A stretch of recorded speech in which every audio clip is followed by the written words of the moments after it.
11 साल के वंश और 7 साल के यश की लाशें गन्ने के खेत में पड़ी थी। उनकी हत्या गला घोंट कर की गई थी और दोनों ही बच्चे स्कूल की ड्रेस में थे। दोनों भाइयों की लाशें देखकर पुलिस का कलेजा भी कांप उठा था। पुलिस ने मौके पर ही फॉरेंसिक टीम को भी बुला लिया था। मौके की सारी कार्यवाही पूरी करने के बाद पुलिस ने दोनों बच्चों की लाशें पोस्टमार्टम के लिए मॉर्चरी भेज दी। दोस्तों, ये कहानी का एक पहलू है। अब जब हम दूसरे पहलू पर जाएंगे और धीरे धीरे कहानी आगे बढ़ेगी और कहानी के लास्ट में आते आते आपका कलेजा मुंह पर ना आ जाए तो मेरा नाम बदल दीजिएगा। कहानी ऐसी है जिसमें एक बेटे को हमेशा कहते हैं कि पूत कपूत होता है, लेकिन माता कभी कुमाता नहीं होती। आज की जो ये कहानी है, एक माँ की निर्दयता की दिल दहला देने वाली कहानी है। तो दोस्तों, कहानी को लास्ट तक ज़रूर सुनिएगा और कहानी आगे शुरू करें उससे पहले नमस्कार दोस्तों, मैं एडवोकेट आरडी आपका चैनल पर स्वागत करती हूं और उम्मीद करती हूं कि आप सब लोग स्वस्थ होंगे, सुरक्षित होंगे। दोस्तों, अगर आप अपने इस परिवार में नए हैं या अभी तक आपने चैनल को सब्सक्राइब नहीं किया है तो मेरी हम्बल रिक्वेस्ट है कि सबसे पहले आप चैनल को सब्सक्राइब कर लीजिए और इसके साथ ही बेल आइकन प्रेस करना ना भूलें फर्दर नोटिफिकेशन के लिए। और साथ ही साथ कहानी में लास्ट तक बने रहें और कहानी के बारे में आपकी क्या राय है कमेंट करके ज़रूर बताएं और आपके कमेंट्स के जवाब मैं वीडियो के लास्ट में ज़रूर देती हूँ। तो चलिए दोस्तों, अब आपका समय नहीं लेते और जानते हैं कि आज की ये पूरी कहानी आखिर है क्या। सोनीपत हरियाणा के खूबसूरत पिकनिक स्थल सिटी पार्क के अंदर दाखिल होकर रूबी ने इधर उधर नजरें दौड़ाईं। अंदर घास पर और पेड़ों के नीचे अनेक प्रेमी जोड़े सिर से सिर जोड़कर प्रेमालाप में मग्न दिखाई दे रहे थे। उनमें वह नहीं था जिसके लिए रूबी अपना काम छोड़कर यहाँ आई थी। रूबी का मन उदास हो गया। निराशा उसे घेरती उससे पहले ही किसी ने उसके पीछे से उसकी आंखों पर हथेलियाँ रख दी। एक चहकता स्वर रूबी के कानों से टकराया। पहचानो कौन? नितिन। रूबी खुशी से चहक उठी। उसने हाथ बढ़ाकर आंखें बंद करने वाले के हाथ पकड़ लिए और उसकी तरफ पलट गई। उसके सामने नितिन खड़ा मुस्कुरा रहा था। वह फूलों की डिज़ाइन वाली शानदार शर्ट और आसमानी रंग की जीन्स पहने हुए था। पैरों में काले रंग के स्पोर्ट्स शूज़ थे। आधुनिक कपड़ों में उसकी पर्सनैलिटी बहुत प्रभावित कर रही थी। नितिन को ऊपर से नीचे तक हैरानी से देखते हुए रूबी बोली, आज तो तुम बहुत जच रहे हो। तुम भी तो कयामत बरसा रही हो जान। नितिन ने उसके गाल पर चिकोटी काटते हुए कहा। अरे, तुम्हें यहाँ ना देखकर मैं तो निराश हो गई थी। रूबी ने विषय बदला। कहाँ रह गए थे? यहीं था, उस पेड़ के पीछे खड़ा तुम्हारी राह देख रहा था। तुम्हें छकाने के लिए पेड़ की ओट में छिप गया था। छिपे क्यों? रूबी ने हैरानी से पूछा। देख रहा था कि मुझे ना पाकर तुम कितनी बेचैन होती हो। रूबी ने गहरी सांस भरी। नितिन की बाहों को थामकर वह भावुक स्वर में बोली, मैं तुम्हारे बगैर एक पल भी नहीं रह पाऊंगी नितिन। यह मुझे आज महसूस हुआ। यहाँ तुम नज़र नहीं आए तो मेरा दिल तड़प उठा था। मैं यूं उदास हो गई थी जैसे मेरी अपनी कोई प्यारी चीज़ गुम हो जाती है। नितिन ने रूबी को बाहों में लेकर कहा, मेरा भी हाल तुम्हारे जैसा ही है रूबी। तुम्हें बगैर एक बार देखे मुझे भी कुछ अच्छा नहीं लगता। तुम्हारे लिए मैं भी बेचैन हो जाता हूँ।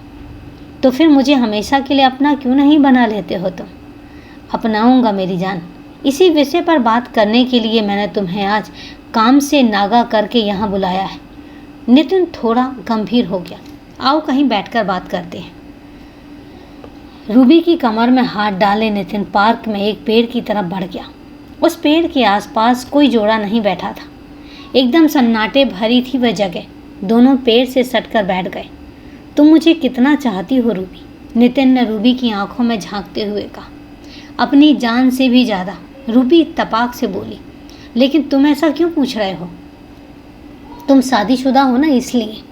नितिन एकदम गंभीर हो गया। शादीशुदा हूँ नहीं थी नितिन। मैंने अपने पति से 4 साल पहले ही तलाक ले लिया था। यह बात मैंने तुम्हें उसी वक्त बता दी थी जब तुम प्यार का इजहार करने पहली बार मेरे करीब आए थे।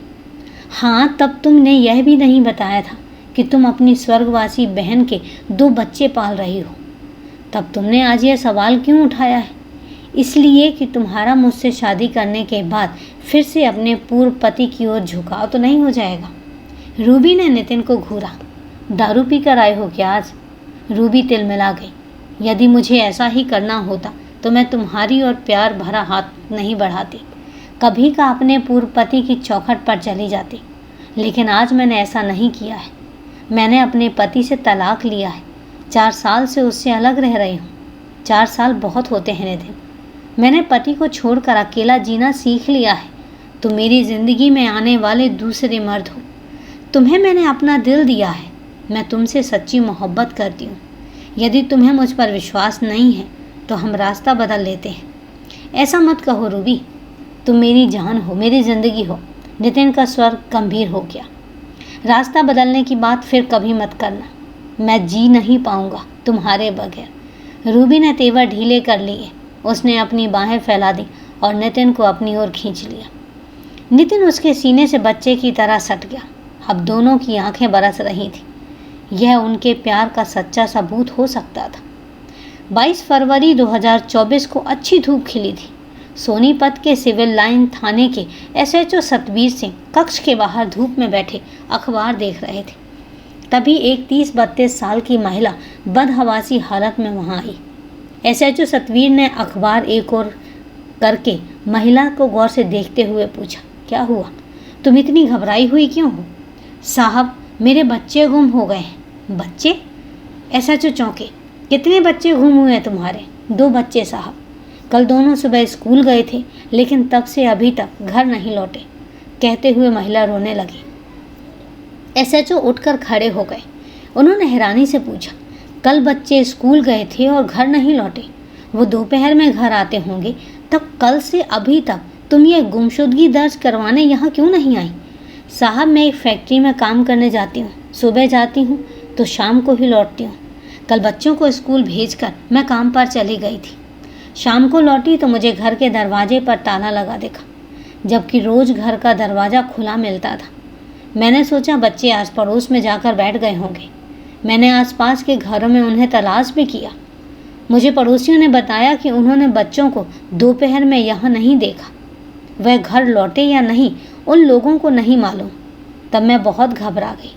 मैंने बच्चों के स्कूल जाकर पता किया तो वहाँ मौजूद चौकीदार ने बताया कि बच्चे दोपहर को स्कूल बंद हुआ तो वे घर के लिए चले गए थे। मैं रात भर इधर उधर जान पहचान वालों के घर दौड़ती रही, लेकिन बच्चे कहीं भी नहीं मिले साहब। मेरे बच्चों का किसी ने अपहरण कर लिया है। आप उन्हें कृपया करके ढूंढ दीजिए। महिला जोर जोर से रोने लगी। चुप हो जाओ, SHO ने उसे सांत्वना देते हुए कहा। रोने से बच्चे नहीं मिलेंगे। बैठ जाओ और विस्तार से सब कुछ मुझे बताओ। महिला कुर्सी पर बैठ गई। उसने दुपट्टे से अपने आंसू पोंछे तो SHO ने एक सिपाही से पानी मंगवाकर महिला को पीने को दिया। जब वह थोड़ा सामान्य हुई तो SHO ने दूसरी कुर्सी पर बैठते हुए पूछा, क्या नाम है तुम्हारा? जी, रूबी। 2 बच्चे गुम हुए हैं, उनके नाम और उम्र बताओ। बड़े का नाम वंश है साहब, उम्र 11 वर्ष, और दूसरे का नाम यश है, वह 7 साल का है। इनके पिता का नाम क्या है? बच्चों के पिता का नाम राहुल है साहब, लेकिन उससे मेरा 7 साल बाद तलाक हो गया था। मैं उससे अलग आदर्श नगर की गली नंबर 5 में बच्चों के साथ रहती हूँ साहब। एक फैक्ट्री में काम करके अपना और बच्चों का पेट भरती हूँ। बच्चे किस स्कूल में पढ़ते थे? SHO सतवीर सिंह ने पूछा। वह मशद मोहल्ला में स्थित स्कूल में पढ़ते थे साहब। आप उन्हें तलाश करवाइए साहब, मैं अपने बच्चों के बगैर जिंदा नहीं रह पाऊंगी। रूबी फिर से रोने लगी। बच्चों की फ़ोटो लाई हो तुम? जी हाँ साहब। रूबी ने कहने के बाद चोली में रखे पर्स से निकालकर दोनों बच्चों की फ़ोटो SHO को दे दिए। SHO ने रूबी के दोनों बच्चों की गुमशुदगी को अज्ञात के खिलाफ धारा 365 के अंतर्गत दर्ज करवाकर रूबी से 2-3 सवाल और पूछे। फिर उसे यह आश्वासन देकर रूबी को घर भेज दिया कि उसके बच्चों की तलाश में कोई कसर नहीं छोड़ी जाएगी। SHO सतवीर सिंह ने रूबी के 2 बच्चों के लापता होने की जानकारी DCP नरेंद्र कादियान और ACP नरसिंह को दे दी। 2 बच्चों का अपहरण बहुत गंभीर बात थी। DCP नरेंद्र कादियान ने इस मामले की जांच के लिए सेक्टर 7 की एंटी गैंगस्टर यूनिट की जिम्मेदारी सौंपते हुए SHO सतवीर सिंह को भी पूरी तरह से मामले में सक्रिय रहने का निर्देश दे दिया। एंटी गैंगस्टर यूनिट का गठन आपराधिक गतिविधियों में लिप्त गैंगस्टर और पेचीदा केसेस के लिए किया गया था। इस यूनिट के इंचार्ज इंस्पेक्टर अजय धनखड़ थे। इनकी टीम में एसआई रविकांत, सबल Singh, ASI Sandeep, Jitendra, head constable Pradeep और सिपाही विनोद कुमार थे। इंस्पेक्टर अजय धनखड़ ने रूबी के बच्चों वंश और यश की फ़ोटो एसएचओ सतवीर सिंह से लेकर सभी थानों में फ्लैश करवा दिए। थानों में सूचना भिजवा दी गई कि इन बच्चों के विषय में कोई भी जानकारी मिलने पर एंटी गैंगस्टर यूनिट सेक्टर 7 को सूचित किया जाए। यूनिट की टीम सबसे पहले रूबी से पूछताछ करने उसके घर गली नंबर 5 आदर्श नगर पहुंच गई। रूबी घर पर ही थी। उसने बच्चों के विषय में पूछताछ करने पर इस टीम को भी वही सब कुछ बताया जो वह सिविल लाइन थाने के एसएचओ सतवीर को कल सुबह बताकर आई थी। तुम्हारा पति से तलाक क्यों हुआ? इंचार्ज धनखड़ ने इससे सवाल पूछा। मेरा पति राहुल और उसके परिवार वाले अच्छे लोग नहीं हैं साहब। मुझे शादी के बाद से ही छोटी छोटी बातों पर परेशान करते थे। राहुल दारू पीता था और घर वालों के उकसाने पर मुझे मारता पीटता था। मैं उसके 2 बच्चों की माँ बन गई। फिर भी राहुल का व्यवहार मेरे पति पहले जैसा ही रहा। वह घर वालों के कहने चलने पर अक्कड़ इंसान था। आखिर तंग आकर मैंने उसे कोर्ट द्वारा तलाक ले लिया और यहाँ रहने लगी। बच्चे तो राहुल के भी थे। उसने अपने बच्चे तुम्हें कैसे सौंप दिए? वह बच्चे नहीं देता साहब। यह तो मैंने कोर्ट में गुहार लगाई कि बच्चे छोटे हैं, उन्हें मैं ही पाल सकती हूँ। इनका बाप दारूबाज है और एक लापरवाह इंसान है। वह बच्चों को ठीक से नहीं संभाल पाएगा। तब कोर्ट ने बच्चों को मेरे हवाले कर दिया था। तुम्हारा पति राहुल कहाँ रहता है? उसका पता बताओ। वह विकास नगर में रहता है साहब। रूबी ने कहने के बाद राहुल का पता टीम इंचार्ज को लिखवा दिया और फिर रोते हुए बोली, साहब वंश और यश मेरी आंखों के तारे हैं। मेरे बुढ़ापे का सहारा वही बनते हैं साहब। आप मेरे बच्चों की तलाश करके उन्हें मेरी झोली में डाल दीजिए। तुम्हें किसी पर शक है? ऐसा व्यक्ति जो तुम्हारे साथ दुश्मनी रखता हो। यहाँ आप आस पड़ोस में मेरे व्यवहार के बारे में पूछताछ कर लें। मैं सभी के साथ अच्छे पड़ोसी की तरह रहती आई हूँ। यहाँ सभी मेरे बच्चों से बहुत प्यार भी करते हैं, इसलिए यहाँ तो मेरे बच्चों का कोई दुश्मन नहीं हो सकता। हाँ, मुझे राहुल पर शक है। वह बच्चों को अपने साथ रखने के लिए उनका अपहरण कर सकता है। आप उससे पूछताछ करिए। ठीक है, हम राहुल से पूछताछ कर लेंगे। तुम्हें यदि बच्चों के बारे में कुछ पता चले तो हमें खबर देना। रूबी की हिदायत देकर इस टीम ने रूबी के आस पड़ोस में उसके बच्चों वंश और यश से रूबी के व्यवहार के विषय में जानकारी जुटाई। उन्हें बताया गया कि रूबी अपने बच्चों से बहुत प्यार करती थी। वह यहाँ सबके साथ मेल मिलाप के साथ रहती है। उसके बच्चों से सभी प्यार करते हैं। दोनों बच्चे बहुत मासूम और हंसमुख हैं। उन्हें जल्दी ही तलाश किया जाए। इंचार्ज अजय धनखड़ ने उन्हें यह आश्वासन दिया कि रूबी के बच्चों को शीघ्र ही सकुशल तलाश करके रूबी को सौंप दिया जाएगा। टीम रूबी के पूर्व पति से पूछताछ करने के लिए विश्वास नगर के लिए रवाना हो गई।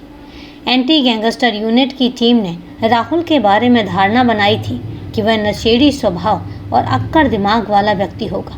लेकिन जब टीम राहुल के घर गई तो शांत स्वभाव वाले दुबले पतले व्यक्ति ने उनका स्वागत किया। वह राहुल था। राहुल को देखकर नहीं लगता था कि वह नशा करता होगा। इस टीम को अपने दरवाजे पर देखकर उसने बहुत हैरानी से पूछा, कौन हैं आप लोग? और मैंने आपको पहले कभी नहीं देखा। हम हरियाणा पुलिस की एंटी गैंगस्टर यूनिट से हैं, तुमसे मिलने आए हैं, एसआई सबल सिंह ने बताया। ओह, राहुल चौंक कर बोला, आप सब अंदर आकर बैठिए। टीम में से 7 लोग थे और वो सब अंदर आ गए। यह साधारण सा कमरा था, बहुत व्यवस्थित और साफ सुथरा। अंदर पलंग और सोफ़ा था। एंटी गैंगस्टर यूनिट के लोग पलंग और सोफे पर बैठ गए। क्या सेवा करूं मैं आप लोगों की? हाथ जोड़कर राहुल ने शिष्टाचार दर्शाते हुए पूछा। ठंडा लेंगे या गरम? हम कुछ देर पहले ही लंच करके तुम्हारे पास आए हैं, इसलिए परेशान मत हो। सामने बैठ जाओ, हमें तुमसे कुछ सवाल पूछने हैं। राहुल स्टूल खींचकर उसमें बैठ गया। पूछिए साहब, आप मुझसे क्या पूछना चाहते हैं? राहुल, तुम्हारे बच्चे वंश और यश का 21 फरवरी को किसी ने अपहरण कर लिया है। टीम इंचार्ज अजय धनखड़ ने गंभीर स्वर में कहा। तो राहुल कुछ पल के लिए हैरान रह गया। क्या कह रहे हैं साहब? राहुल विचलित होकर अपनी जगह से खड़ा हो गया। किसने किया मेरे बच्चों का अपहरण? यह हम तुमसे पूछने आए हैं। तुम्हारी पूर्व पत्नी रूबी का कहना है कि तुमने बच्चों का अपहरण किया है। झूठ बोलती है साहब रूबी, भला मैं अपने बच्चों का अपहरण क्यों करूँगा? मेरी तो वो आँखों के तारे हैं साहब। तुम्हारे बच्चे 21 फरवरी को स्कूल गए थे, तभी से वे घर नहीं लौटे। रूबी ने उन्हें हर जगह ढूंढ लिया है। तुम्हें किसी पर शक है? राहुल कुछ देर शांत बैठा और सोचता रहा, फिर एकदम से बोला, साहब यह काम रूबी ही कर सकती है। बच्चे रूबी ने ही लापता किए हैं और नाम मेरा ले रही है। रूबी बच्चों को अपनी जान से ज़्यादा चाहती है। वह अपने ही बच्चों का भला क्यों गायब करेगी? उसे अपने प्रेमी से शादी रचानी है साहब। बच्चों को उसने लापता नहीं किया होगा। हो सकता है कि उसने बच्चों का अहित भी कर दिया हो। मैंने तलाक के समय ही कोर्ट से प्रार्थना की थी कि बच्चे मुझे सौंपे जाएं। मैं बाप हूँ उनका, लेकिन कोर्ट ने बच्चे उस निर्लज्ज रूबी के हवाले कर दिए। आज अपनी आशिकी में अंधी होकर उसने बच्चों को गायब कर दिया है। राहुल द्वारा बताई गई बात ने सभी को चौंका दिया। यूनिट इंचार्ज अजय धनकर ने हैरानी से पूछा, क्या तुम दावे के साथ कह सकते हो कि रूबी का कोई आशिक भी है? आशिक है साहब। मुझसे तलाक लेने के बाद ही रूबी उसके प्रेम जाल में फंस गई थी। उसका नाम पता ठिकाना जानते हो तुम? हाँ, नितिन पुत्र राकेश सिंह। यह बागपत के बरनावा गांव का है और सेक्टर 27 कबीरपुर में किराए पर रहता है। यहाँ बढ़ई का काम करता है और मेरे बच्चों का अपहरण इसने ही रूबी के कहने पर किया होगा। तुमने हमें नई जानकारी दी है, हम नितिन का चेक करते हैं। टीम इंचार्ज अजय धनकर उठते हुए बोले। वह टीम के साथ बाहर आ गए। राहुल की जानकारी से इस केस में एक नया मोड़ आ चुका था। एंटी गैंगस्टर यूनिट की टीम को राहुल के बयान में एक नई राह मिल गई थी। वह उसी दिशा में काम कर रही थी। 2 दिन बीत गए, लेकिन अभी तक रूबी के लापता हुए बेटों वंश और यश का कुछ पता नहीं चला। रूबी 2 दिन से थाना सिविल लाइन के चक्कर लगा रही थी और उसका रो रो कर बुरा हाल था। SHO सतवीर उसे एक ही बात कहते थे, धीरज रखो, तुम्हारे बच्चों की खोज जारी है। वह शीघ्र ही मिल जाएंगे और उन्हें सकुशल हासिल कर लिया जाएगा। इधर एंटी गैंगस्टर यूनिट के SI सबल सिंह टीम के साथ उस स्कूल पहुंच गए जहां वंश और यश पढ़ते थे। स्कूल प्रशासन का कहना था कि 21 फरवरी को दोनों बच्चों को उनकी मां रोज की तरह स्कूल छोड़ने आई थी और दोनों बच्चे दोपहर में स्कूल की छुट्टी होने तक स्कूल में ही थे और फिर छुट्टी के बाद अपने घर के लिए निकल गए। बच्चे स्कूल से अपने घर आदर्श नगर के लिए पैदल ही जाया करते थे, तो जाहिर सी बात थी कि स्कूल और घर के बीच उनका अपहरण किया गया था। एंटी गैंगस्टर टीम स्कूल के आसपास लगे CCTV चेक करना चाहती थी। स्कूल के सामने वाली सड़क पर CCTV कैमरा था जो मुख्य दरवाजे को कवर कर रहा था। स्कूल यूनिट ने उस CCTV कैमरे की फुटेज हासिल करके देखी तो उनके चेहरे की खुशी चमक उठी। 21 फरवरी की फुटेज में वंश और यश स्कूल के मेन गेट से थोड़ा आगे एक बाइक पर बैठते दिखाई दिए। बाइक को पकड़कर जो व्यक्ति खड़ा था वह लंबे कद वाला दुबला पतला था। एंटी गैंगस्टर यूनिट वाले उसे कैमरे की फुटेज में नहीं पहचान पाए। आगे लगे दूसरे कैमरों की फुटेज देखी गई तो यूनिट के लोगों की बाछें खिल गई। आगे CCTV कैमरों की फुटेज में उस बाइक वाले का चेहरा साफ दिखाई दे रहा था। वंश और यश बाइक में जिस इत्मीनान से बैठे थे उससे लग रहा था कि वह बाइक वाले को अच्छी तरह से जानते हैं। अनुमान लगाया गया कि यह रूबी का प्रेमी नितिन ही होगा। नितिन को दबोचना जरूरी था क्योंकि बच्चे वही लेकर गया था। एंटी गैंगस्टर यूनिट के टीम प्रभारी अजय धनकर के नेतृत्व में सेक्टर 27 के कबीरपुर पहुंच गई। नितिन का घर ढूंढने में उन्हें ज़्यादा वक्त नहीं लगा। यह यूनिट टीम अभी नितिन के घर पहुंची ही नहीं थी कि घर के छत से कोई भागने के चक्कर में नीचे कूदा। यूनिट की टीम उसकी तरफ दौड़ी, लेकिन वह कूदकर भागने लायक नहीं रह गया था। उसकी टांग टूट चुकी थी और दर्द से वह बुरी तरीके से चीखने लगा था। कौन हो तुम? टीम इंचार्ज अजय धनकर ने उसे घूरते हुए पूछा। नितिन, वह दर्द से कराहते हुए बोला। एंटी गैंगस्टर यूनिट टीम ने उसे वैन में डाल दिया और सोनीपत के जिला अस्पताल ले आए। उसे वहां उपचार के लिए भर्ती करवा दिया। डॉक्टरों को जब मालूम हुआ कि यह व्यक्ति मुस्लिम है और साथ में पुलिस की टीम है तो उसकी टूटी हुई टांग का तुरंत एक्सरे आदि करा के प्लास्टर चढ़ा दिया गया। नितिन दर्द सह सके इसके लिए उसे पेन किलर की दवाई भी दे दी। जब नितिन थोड़ा सा सामान्य हुआ तो anti gangster unit incharge Ajay Dhankhar ने उससे पूछताछ शुरू की और बगैर भूमिका बांधे उन्होंने नितिन से सवाल किया, नितिन, तुम 21 फरवरी को वंश और यश को स्कूल के पास से बाइक पर बैठाकर कहाँ ले गए थे? हम घूमने गए थे साहब, नितिन ने हल्की कराहट के साथ बताया। बच्चे कई दिनों से घूमने की जिद कर रहे थे मुझसे। ओह, अजय धनखड़ उससे के सफ़ेद झूठ पर मुस्कुराए। घूमने गए थे? तुमने वापसी में दोनों बच्चों को कहाँ छोड़ा था? बच्चे तो उस दिन घर पहुँचे ही नहीं।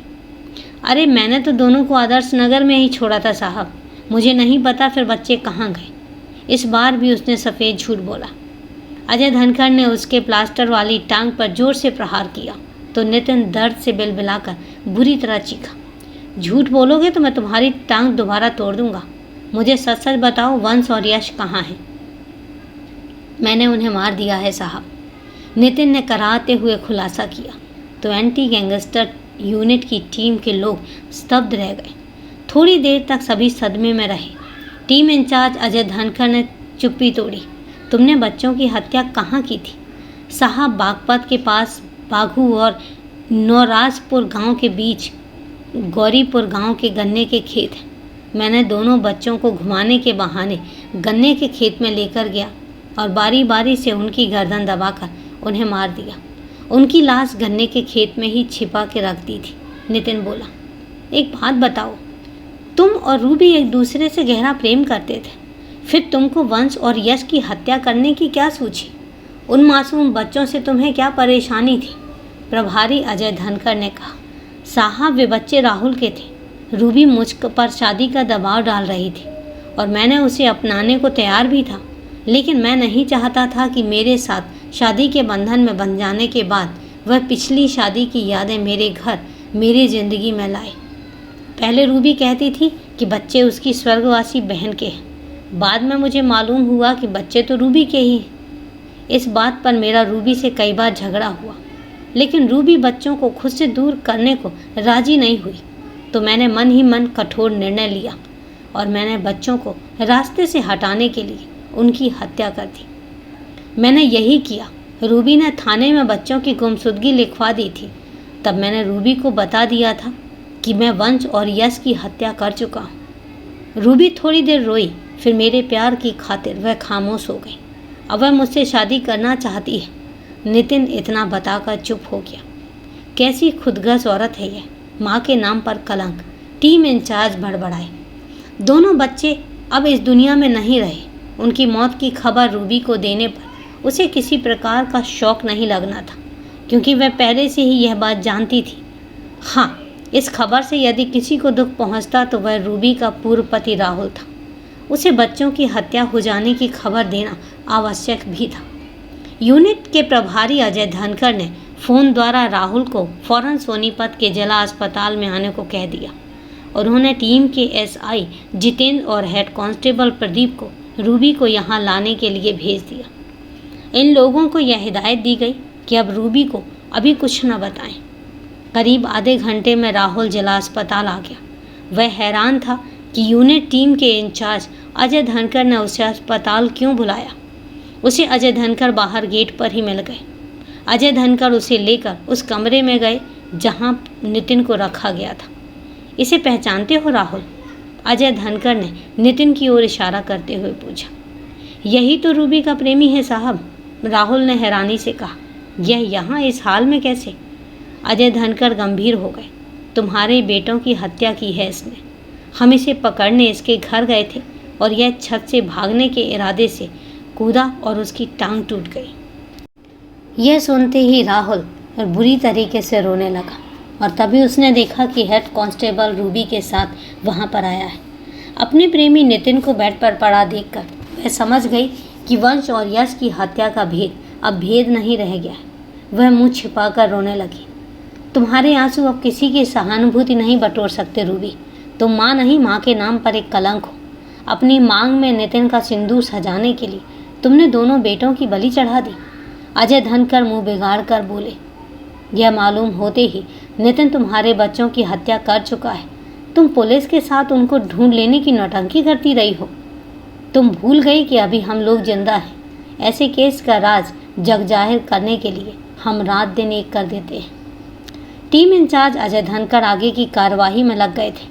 एंटी गैंगस्टर यूनिट टीम रात के समय नितिन और रूबी के साथ लेकर बागपत पहुंच गई। गौरीपुर गांव से संबंधित थाने में यहां आने का मकसद बताकर उन्होंने आमद दर्ज करवाई। एसएचओ ने एसपी नरेंद्र प्रताप सिंह को सूचना दी तो वह आधी रात को थाने में आ गए। बिना समय गंवाए सभी नितिन द्वारा बताए गए गौरीपुर गांव में उस गन्ने के खेत में पहुंच गए जहां नितिन ने वंश और यश की हत्या किए जाने की बात कबूली थी। नितिन ने टॉर्च की रोशनी में खेत में छुपा कर रखी लाश बरामद करवा दी। दोनों बच्चों के शरीर पर स्कूल की ड्रेस थी। उनकी लाशें देखकर रूबी दहाड़ मारकर रोने लगी। वहां मौजूद सभी पुलिस वालों की आंखें भी नम हो गई थी। भारी मन से वहां की कागजी कार्रवाई पूरी की गई और रात के 4 बजे बच्चों की लाश लेकर एंटी गैंगस्टर यूनिट टीम वापस सोनीपत के लिए रवाना हो गई। सिविल लाइन थाना सेक्टर 27 में पहुंचकर टीम इंचार्ज अजय धनखड़ ने वंश और यश की लाशें पोस्टमार्टम हेतु जिला अस्पताल भिजवा दी। नितिन ने इन बच्चों की हत्या का आरोप स्वीकार कर लिया था। उसके खिलाफ भारतीय दंड संहिता की धारा 365, 302 और 364 आईपीसी के तहत मुकदमा दर्ज कर लिया गया। एंटी गैंगस्टर टीम की सफलता पर उन्हें बधाई देने police commissioner Satish Walam, DSP Narendra Kadian और एसीपी नरसिंह थाने में आ गए। इस मामले में एसएचओ सतवीर सिंह कोर्ट के पास वाली ओल्ड चौकी इंचार्ज एसआई रोहित तथा एसआई शिव माणी और हेड कांस्टेबल टीकम का भी योगदान था। इस तरीके से इस केस का पूरा पर्दाफाश हुआ और इस तरीके से एक कलयुगी मां सामने आई। पोस्टमार्टम हो जाने के बाद दोनों शवों को राहुल को सौंप दिए गए। उसने परिजनों के साथ नम आंखों से बच्चों का अंतिम संस्कार कर दिया। नितिन और रूबी को उसी दिन कोर्ट में पेश किया गया और फिर दोनों को जेल भेज दिया गया। रूबी के पिता हरपाल सिंह ने बेटी की शक्ल तक देखने से मना कर दिया। तो इस तरीके से कहानी का पर्दाफाश होता है और इस तरीके से एक कलयुगी माँ का चेहरा सबके सामने आता है। तो दोस्तों, कहानी को लास्ट तक सुनने के लिए आपका तहे दिल से धन्यवाद। और कहानी बेहद ही दर्दनाक है, इसमें कोई शक नहीं है। तो दोस्तों, आज के लिए इतना ही। कहानी के बारे में आपकी क्या राय है कमेंट करके ज़रूर बताएं। तो चलिए दोस्तों, आज के लिए इतना ही। कल फिर मिलते हैं क्राइम की एक सच्ची कहानी के साथ। तब तक के लिए सेफ रहें, सुरक्षित रहें और अपना ध्यान रखें। जय हिंद दोस्तों, जय भारत।